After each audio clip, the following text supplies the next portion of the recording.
Set our hearts ablaze and every city was a key. I'm Lacey Chris with Thinking Elvish Fantasy Chocolate, and I'm here with Dawn and Brandon Kline with Relle, an organic salon located in Buffalo on Lexington near Elmwood, and we're just going to ask a few questions and get to know these guys better. Okay, so first question, do you have a motto? What do you live by, I guess?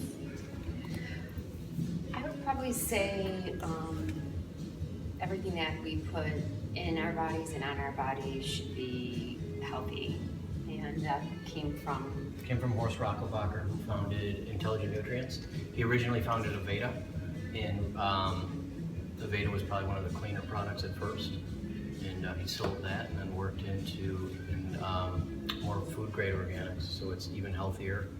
And yeah, so we kind of stole that slogan from him, or from their company. But yeah, it's just, you're already eating well, and it's just a way to transition into why wouldn't you be putting that on your body as well? Yeah.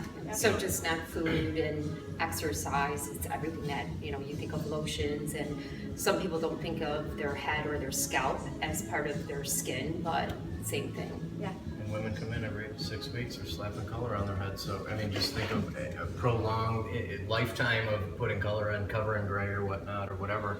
So it's just a healthier option. While we're talking about that, I obviously have purple hair. Do you do colors like that? You can do fashion colors. We have stylists. I personally don't get into fashion. If you want natural, that's more what I personally like to do. But we have a lot of girls that do like to do that. Is that still organic? Yeah. Yes. Wow, cool. Yeah. I didn't even know that existed. Well, a lot of people don't. They're like, oh wait, how does it work? Is it really How's still it organic? possible? How's it possible? I mean, do you want the breakdown of what it is? Or Sure, okay. The dye molecule is always going to be synthetic. It's something that's man-made, no matter what color line you're going to get, unless it's henna. But henna is unpredictable. So if you've ever seen somebody with henna, it never looks quite even. So the dye molecule is man-made, but everything else, it's steam distilled essential oils. There's no ammonia. And by removing those caustic things from the hair coloring, we don't have to have plastics. We don't have to have silicones. You don't have to have all the fillers so that your hair doesn't look like straw. Like with traditional color, it blows the cuticle open so far that if you don't have that, your hair is going to look like straw. Okay. So ours doesn't go up as far, so we don't have to add those things to it. How long does it last? Does it last? Just as long. Just as long. Okay. It'll last just as long. Actually, You could probably make it last longer depending on the products also that you use to care for. I Yeah. totally understand that.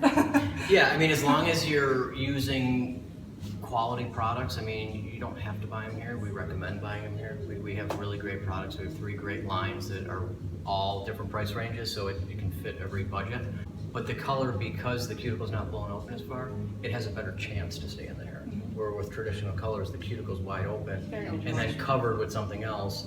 And then you're using, even if it's a salon grade product, I mean, if it has parabens in it and it has sulfates in it, those strip the hair. Right. So that's why hair color fades. So with ours, it's going to last a little bit longer. Again, if you're using a quality product on top of it, so that you're not just stripping it all out. I feel like I can talk about products for hours. We could have like a 4-hour session on talking products. I think we could too. Well, that's great. Yeah. I was checking out your website, and it says that you've made organic and eco-friendly living a priority in your personal life.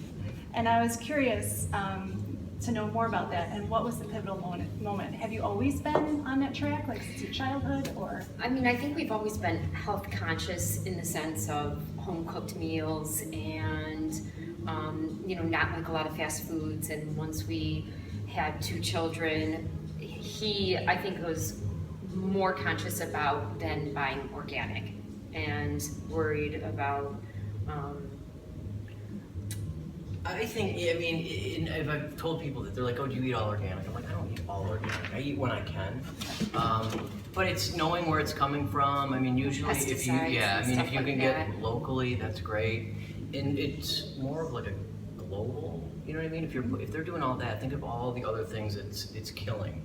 You know what I mean? If you're putting out these pesticides on top of things, it's killing a whole ecosystem. Right. At some point, we're going to have some issues. I mean, I don't think it'll be in our lifetime that we're going to see like a serious repercussion. But And it's just a matter of like the synergy of life, so. So would you say having your kids kind of pushed you to do it even more with more conviction? Maybe think with so. more conviction, definitely. I think we're so. more concerned about what we're giving to them. Yeah. And not that we don't go to McDonald's or have our pizza and that, but Right. more on a daily basis and putting them in the right direction on what they're eating. Just those day-to-day choices. Exactly, yeah. And it's kind of like the whole rabbit hole thing, like once you start, it's like it just keeps going farther Right. and farther and farther, and you know, I mean, you can drive yourself mad with it, but if it becomes a way of just becoming your life and the choices that you And there's make, so many more options too today. Yeah. There's so many more Even places from like 3 to years eat. ago. Yeah. Yeah. And one of our stylists, she's vegan. And so it's, all of our stylists are all real health conscious. And So they'd probably like our chocolate. I think that they would love it, for sure. I know I Carly know they all would have a too. sweet tooth, too, Yes. so So I noticed on your door you had a sign for Relle Designs, and we talked about this a little bit, but so in your designing operation, do you also adhere to that same type of? I do my best. We do our best. Yeah.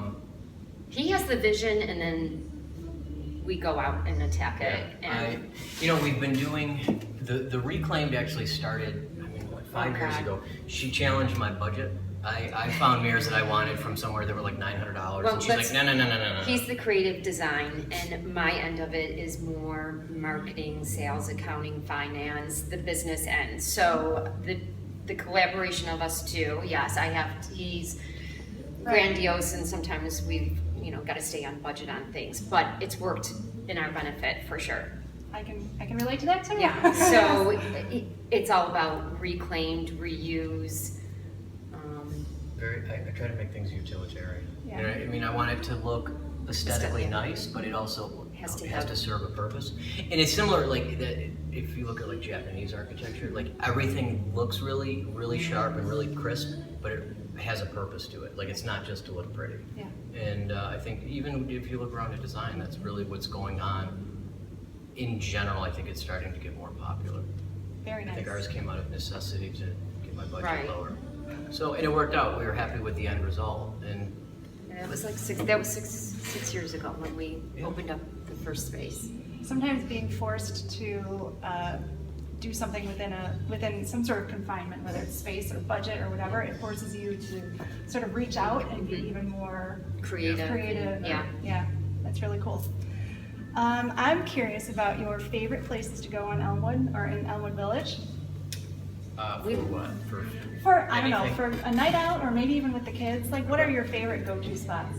We get out quite a bit with the kids, and well, we just came from Mesa for We go to a lunch. lot of different places up and down. I mean, Sato is really good. Cooney's is great. Where else? Elmwood Village Design. Mm-hmm. Elmwood Village Design, half and half. Cool. Turnstile and Wild Things Shoe of Great Fly. Jewelry. Mm-hmm. Oh well, definitely next door. Right. It's an exciting area to be in. Yeah. It's great. Yeah. We're so excited.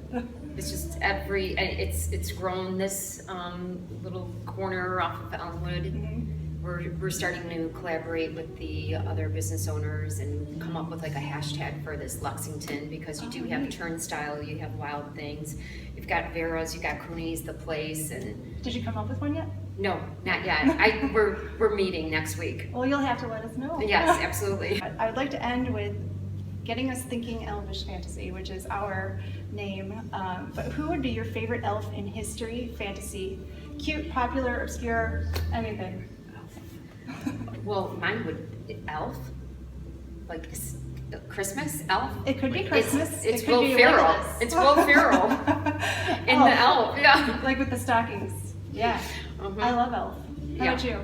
I think Maleficent. Oh, very nice. Yeah. Yeah, Angelina Jolie with horns and wings.